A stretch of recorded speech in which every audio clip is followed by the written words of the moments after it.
Vita, Mindbox, dan Ujin yang telah mendukung acara kami.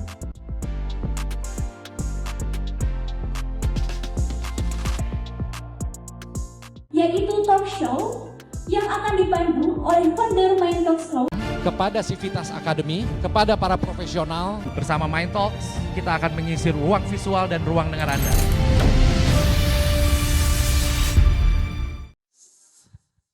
Ada 1.000, 2.000, 3.000. Terima kasih pertama untuk panitia acara Karsa yang lagi-lagi memberikan kepercayaannya kepada Mind Talks untuk bisa mengisi acara di sini, bisa ngisi diskusi siang ini. Setelah sebelumnya kita ketemu di Kudus, kita akan membahas tentang architecture that tell a story. Apa itu? Nah, karena di Indonesia ini kemampuan kita untuk berstorytelling, bercerita, itu masih sangat kurang. Karena literasi membacanya pun masih sangat rendah. Hari ini dengan adanya platform digital, bentuk-bentuk storytelling itu bisa berbagai macam bentuknya. Bisa bentuknya video narasi, bisa bentuknya narasi aja gitu ya. Kita bicara ini di luar dari penulisan formal, jurnal akademik. Kita bicara yang umum gitu. Kalau bicara profesi kita sebagai desainer, arsitektur, interior, dan yang berhubungan dengan hal itu, bangunan ini kan bisa dijadikan storytelling. Banyak bangunan-bangunan, satu, bangunan heritage. Kedua, bangunan-bangunan yang berumur. Ketiga, bangunan-bangunan komersil, artinya bangunan yang baru. Semua sudut itu bisa menjadi sebuah cerita. Saya pengen ngulik pengalaman seseorang yang banyak sekali kesempatannya dia merevitalisasi, kemudian merestorasi ataupun mendirikan bangunan yang sifatnya monumental. Nah, dia nanti akan cerita bagaimana proses-proses itu dan bagaimana dia dapat kesempatan karena kesempatan kepada beliau ini mungkin karena beliau mempunyai satu produk yang mumpuni untuk menjadi produk unggulan bagi bangunan-bangunan bersejarah dan bangunan monumental. Give some love untuk Ujin Indonesia. Please welcome on stage Pak Sugiarto.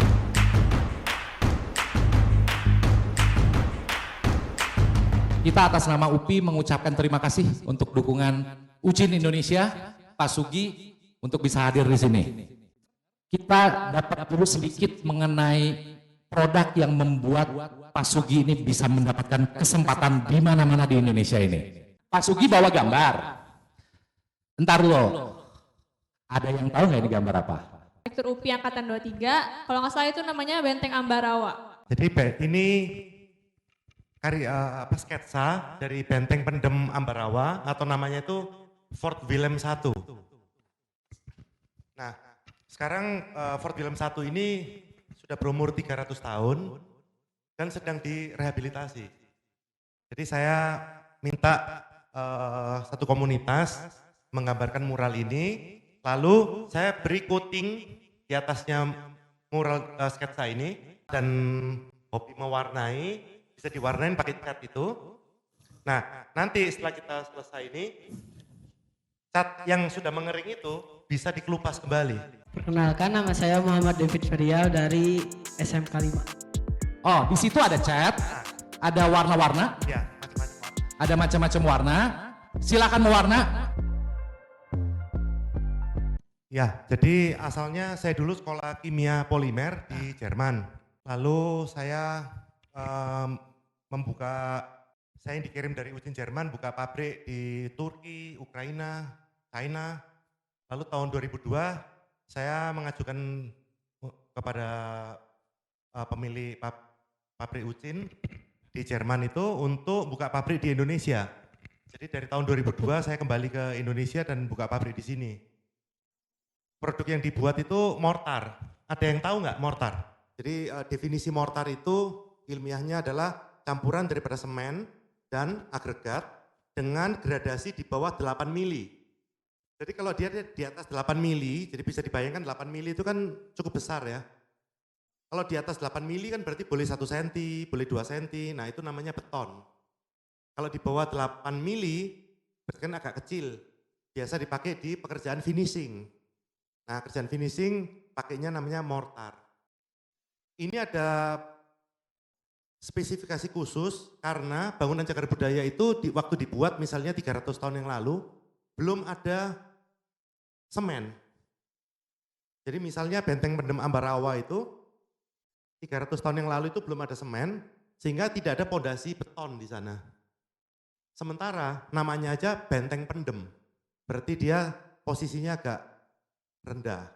Sementara posisi benteng ini ada di atas cukup tinggi, di atas kayak bukit gitu. Nah, curah hujannya tinggi, kelembapan dari bawah tanah tinggi, sehingga benteng ini mengalami pelapukan karena air lembab. Sehingga kalau kita plester dengan cara biasa, semen sama pasir biasa, itu dalam waktu 1 bulan semua jamuran lumutan. Nah, jadi kita butuh satu produk yang bisa dipakai dan awet. Karena bangunan cagar budaya itu butuh awet. Jangan baru diaplikasi dengan satu produk, misalnya plester biasa tadi, 1 bulan sudah lumutan, jamuran, lalu dikerok lagi, diketrik lagi, diplester lagi. Wah, ini saya kasih contoh. Ini plesteran yang sudah dicat. Ini juga plesteran sudah dicat. Lalu saya kasih air, airnya nggak bisa turun. Padahal dari bawah kita kasih udara dari pompa ini. Tetapi bisa muncul gelembung di sini. Artinya bernafas. Yang ini nggak bisa. Bisa bernafas artinya apa? Sebenarnya kalau hari ini menjelaskan agak gampang. Pernah ke Uniqlo nggak? Bukannya sekarang lagi musim dia iklan besar-besaran Airism. Pernah lihat gak? Nah, Airism itu artinya gimana? Kita pakai baju Uniqlo Airism, kita berkeringat, karena suhu panas, kita berkeringat, keringatnya menguap dan badan kita kering. Bener gak? Yang diiklankan sama dia begitu kan? Nah kalau kita pakai kain biasa, kain katun biasa, badan kita berkeringat, keringatnya menguap, yang ketinggalan di sini apa? Basah, tapi setelah kita duduk, airnya nguap, kainnya kering, tapi ketinggalan di baju kita apa? Nah, ada keringat tapi kan seperti bercak-bercak putih, kayak kerak gitu. Nah itu garam dari keringat kita. Jadi airnya nguap, tapi garam dari keringat kita itu nempel semua di kain katun. Kalau kayak ini seperti Airism. Jadi kelembapannya bisa keluar, garamnya bisa keluar, tetapi air hujan nggak bisa masuk. Air hujan nggak bisa masuk artinya temboknya kering. Dan dari air tanah bisa keluar, sehingga temboknya tetap terjaga kering. Nah itu harus satu sistem. Jadi jangan plesterannya sudah bisa bernapas, tapi catnya dibungkus dengan cat akrilik misalnya. Kalau cat yang biasa kan cat akrilik itu membentuk film. Nah kalau dia bernapas tapi di permukaannya dicat sama yang membentuk film, maka dia menjadi kedap air, uapnya nggak bisa keluar. Dia akan pindah ke bagian belakangnya. Di Ambarawa itu juga banyak kasus yang misalnya batanya itu merupul tadi ya. Bata merupul itu karena di sini ada 50.000 meter persegi. Jadi temboknya itu 50.000 meter persegi, ada 33.000 meter persegi yang hanya mau diperkeras kembali batanya. Nah ini pun jadi PR karena nggak ada barang yang ready bisa dipakai untuk ini, jadi harus dicarikan solusi. Sehingga ahli cagar budaya itu bertanya, minta saya carikan solusinya. Nah kami berpikir gimana caranya ya, temboknya basah, air tanah ada, air hujan ada, lembab. Bagaimana cara kita membuat satu coating bisa masuk ke dalam bata ini, lalu memperkeras bata ini kembali gitu. Bahan apa coba? Nggak ada di pasaran. Kita cari ya memang nggak ada gitu. Jadi kita harus berpikir menciptakan satu barang untuk tujuan ini. Gitu. Ya karena memang basic saya di kimia polimer dan saya juga suka bereksperimen dan saya juga suka pelestarian cagar budaya. Jadi akhirnya kita ketemu solusinya. Akhir Desember ini serah terima, mungkin dari tahun depan udah dibuka umum kali ya. Pak Sugi melihat dari proyek-proyek yang dibangun ini bagaimana media ataupun publik masyarakat umum mengeksplorasi atau mengeksploitasi bangunan tersebut sehingga mereka dikenal sama orang. Karena jujur aja, tadi Pak Sugi bawa gambar ini banyak yang nggak tahu Benteng Ambarawa. Ya. Saya sendiri ke Ambarawa pun baru 1-2 tahun belakangan, Pak. Ini benteng kan sebenarnya benteng perang, benteng saksi sejarah penaklukan Jawa atau bahkan Indonesia benernya.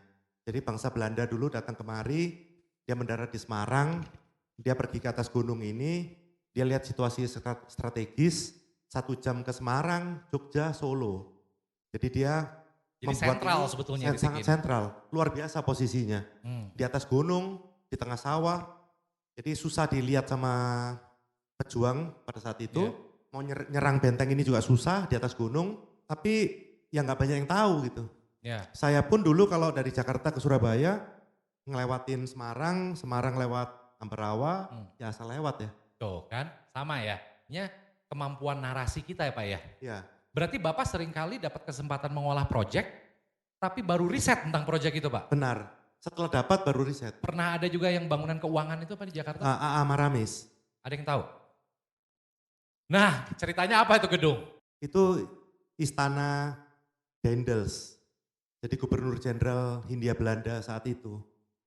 Gedungnya besar sekali, megah sekali, tapi saya dari 2003 di Jakarta juga nggak pernah ke sana ya. Kemudian Pak Sugi terlibat dalam proyek itu. Ya, benar. Tapi itu kan sebuah sejarah tadi yang dibuat oleh dipakai oleh Daendels, yang itu kan bisa membuat Indonesia, kalau kita ya membuat storytelling itu dari pinggir jalan, bentuknya narasi apapun itu, dari pilar-pilar arsitekturnya gitu ya, arsitektural, itu kan bisa membawa kisah Indonesia kemana-mana Pak dengan catatan digital ini.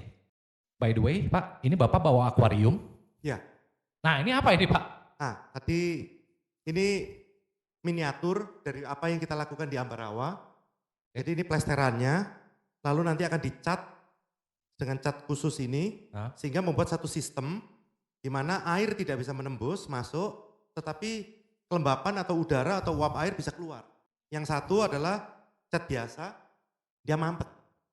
Artinya air kemungkinan masih ada di dalam sana? Iya, dan nggak bisa keluar, mampet. Apa yang terjadi pada tembok pada saat tembok tersebut masih mengandung air Pak? Lama-lama terjadi pelapukan.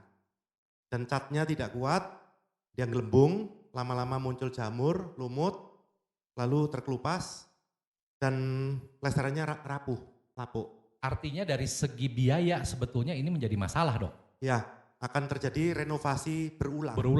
Teman-teman ini kan pasti sekarang oleh tempat magangnya dituntut untuk lebih mengetahui ya.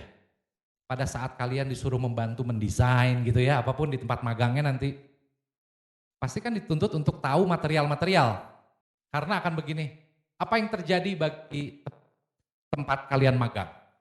Bos kalian akan sangat terbantu. Terus sama yang tempat magangnya ditanya Pak, kamu kapan lulus? Jangan lama-lama, saya nunggu. Kayak pertanyaan calon mertua lah gitu ya. Dia ada satu lagi keunggulannya. Jadi misalnya cat ini sama-sama dilapis, lalu kita ngambil kopi, kita siram, biarkan kering, lalu kita ngambil air, siram, dibersihkan. Dia hilang dan noda nempel. Misal, saya mau membuat satu benda yang debunya nggak nempel. Apakah benda tersebut harus halus atau ada struktur tertentu? Maksudnya ada agak kasar gitu. Yang benar yang mana? Kenalkan, nama saya Muhammad Devi dari arsitektur 24 UPI. Kalau menurut saya itu halus, permukaannya halus. Perkenalkan, nama saya Redi Gunawan dari Universitas Minayanakti. Kalau menurut aku, kasar juga bisa, kasar bergigi juga bisa. Pertama saya sama Muhammad Alfarisi dari ASIOB 2023. Menurut saya jawabannya itu halus karena kalau halus itu kan permukaannya licin dan bisa menutup pori-pori gitu. Jadi secara umum semua berpikir bahwa supaya debu tidak bisa nempel, bidangnya harus licin, harus halus. Bunga lotus itu di kubangan, di lumpur. Lumpurnya jatuh ke daun lotus ini. Setiap kali ada hujan, kenapa daunnya bersih ya? Bunga lotus ini kok bersih? Nah, dia tertarik. Dia ambil daun lotus ini, diteliti di mikroskop, lalu kaget. Loh kok permukaannya kasar? Kok permukaan kasar, tapi kalau ada air, kotorannya jalan membersihkan diri sendiri.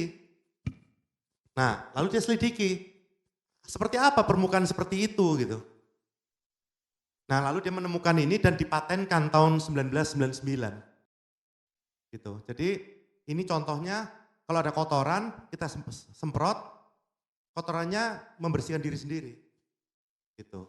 Jadi jawabannya itu kasar, tapi Jawab. ada struktur tertentu. Berarti yang menang dari Unwim. Ya. Sini.